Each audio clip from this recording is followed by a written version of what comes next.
जी जनाब, अस्सलाम वालेकुम। कैसे हैं आप लोग? ठीक ठाक, उम्मीद करता हूँ आप सब खैरियत से होंगे।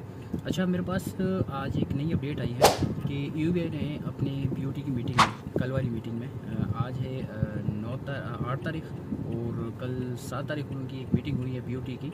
तो उसमें उन्होंने 2 चीज़ों के बारे में अप्रूवल दी है, बल्कि सॉरी, एक चीज़ की अप्रूवल दी है, वो है पेंशन इंक्रीज़ के बारे से। लेकिन अब चूँकि मिनट्स इनके साइन होंगे, अप्रूव होंगे, उसके बाद ही कहीं जाके नोटिफिकेशन निकलेगा उसके बारे में। तो अव्वल तो ये पॉसिबल है कि जो अभी इंक्रीज़ होगा पेंशन के हवाले से जो इंक्रीज़ आएगा, तो उन्होंने कहा कि अभी 1500 तक हम इंक्रीज़ कर सकते हैं, वो हो जाएगा। और मोस्ट प्रोबेबली ये भी पॉसिबल है कि 21-22 तारीख को एडवांस जो है तो पेंशन मिल जाए आप लोगों को, ठीक है।